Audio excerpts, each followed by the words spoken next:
ناظرین السلام علیکم ورحمۃ اللہ وبرکاتہ۔ حضرت سیدنا عباس علمدار رضی اللہ تعالیٰ عنہ کی شہادت مبارکہ۔ امیر المؤمنین حضرت علی شیر خدا رضی اللہ تعالیٰ عنہ کے فرزند حضرت عباس علمدار رضی اللہ تعالیٰ عنہ حضرت سیدنا امام حسین رضی اللہ تعالیٰ عنہ سے میدان کارزار میں جانے کی اجازت طلب کرتے رہے اور امام پاک کی خدمت میں عرض کرتے رہے کہ بھائی جان، اب ننھے بچوں کا پیاس سے تڑپنا اور ان کا رونا بلکنا مجھ سے نہیں دیکھا جاتا۔ اللہ کے لیے اب مجھے اجازت دے دیجیے کہ میں قربان ہو جاؤں یا ایک مشک پانی کا لے کر آؤں اور ان پیاسوں کی پیاس کو بجھاؤں۔ حضرت امام حسین زار و قطار رونے لگے اور فرمایا، بھائی عباس، میرے علم کو اٹھانے والے تم ہو، میرے خیمے کی نگرانی کرنے والے تم ہو، اب تمہارے بعد میرا علم کون اٹھائے گا اور میرے خیمے کی حفاظت کون کرے گا؟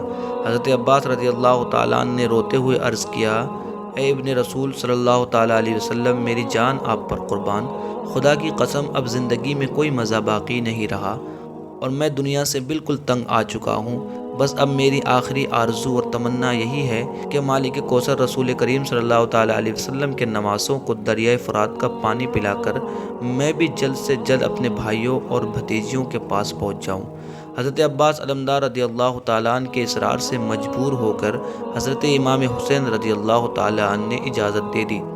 حضرت عباس علمدار ایک مشک کاندھے پر لٹکائے ہوئے گھوڑے پر سوار ہو کر میدان کارزار میں یزیدی فوج کے سامنے پہنچے اور اتمام حجت کے لیے فرمایا، اے یزید ناپاک کے بے دین فوجیوں اور بے رحم انسانوں، تم نے آل رسول پر پانی بن کے جس درندگی اور ظلم کی انتہا کی ہے، میں تم سے کہتا ہوں کہ اب بھی وقت ہے، اپنے ظلم و ستم سے توبہ کر لو اور حضرت سیدنا امام حسین کے خون ناحق سے باز آ جاؤ اور رسول اللہ صلی اللہ تعالیٰ علیہ وسلم کے پیارے بچوں کو اس طرح پیاسا نہ تڑپاؤ۔ ناظرین، بے رحم کوفیوں کے سینوں میں دل کی جگہ شاید پتھر کا ٹکڑا تھا۔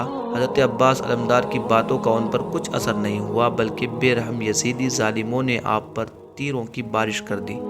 حضرت عباس نے نعرہ تکبیر بلند کیا اور تلوار آبدار لے کر ان پر حملہ کر دیا۔ آپ کا حملہ تھا کہ قہر خدا تھا جو یزیدیوں پر نازل ہو گیا۔ گھوڑے بدکنے اور کودنے لگے، تلواریں ہاتھوں سے گرنے لگی، لعینوں کے سر کٹ کٹ کر گرنے لگے۔ حضرت عباس علمدار ان کا قتل عام کرتے ہوئے نہر فرات پہنچ گئے۔ نہر فرات سے پانی کا مشکیزہ بھر کر کاندھے پر لٹکایا اور خود پانی پینے کے لیے چلو میں لیا اور پینے کا ارادہ کیا تو سکینہ کی پیاس کی یاد آ گئی۔ حضرت علی اصغر کی خشک زبان اور پیاس سے ان کا رونا بلکنا یاد آ گیا تو چلو کا پانی فرات میں پھینک دیا اور فرمایا کہ اے دریائے فرات، گواہ رہنا کہ تیرا پانی اور اس کا ایک قطرہ اس وقت تک مجھ پر حرام ہے جب تک کہ میں رسول کریم صلی اللہ تعالیٰ علیہ وسلم کی آل کو پانی نہ پلا دوں۔ پھر آپ نے اپنے گھوڑے کو پانی پینے کا اشارہ کیا تو گھوڑے نے بھی پانی پینے سے انکار کر دیا۔ حضرت عباس علمدار گھوڑے پر سوار ہوئے اور خیمے کی طرف روانہ ہوئے۔ ابن سعد نے اپنے لشکر کو للکارا اور کہا کہ خبردار، اگر یہ مشکیزہ امام پاک کے خیمے میں پہنچ گیا اور شیر خدا کے شیروں کو پانی مل گیا تو تم میں سے کوئی بھی زندہ نہیں بچ سکتا۔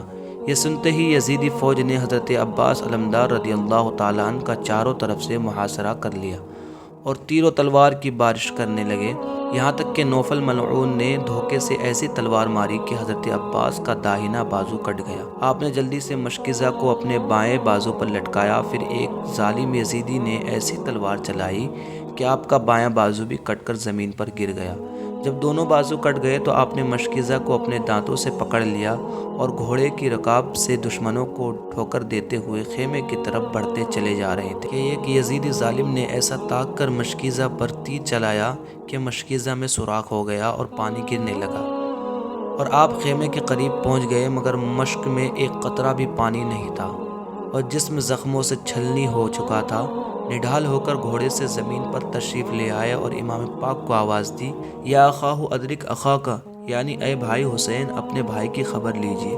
حضرت امام پاک دوڑ کر پہنچے تو کیا دیکھا کہ حضرت عباس علمدار خون میں نہائے ہوئے خلد بری کا مہمان بننے کے لیے تیار ہے۔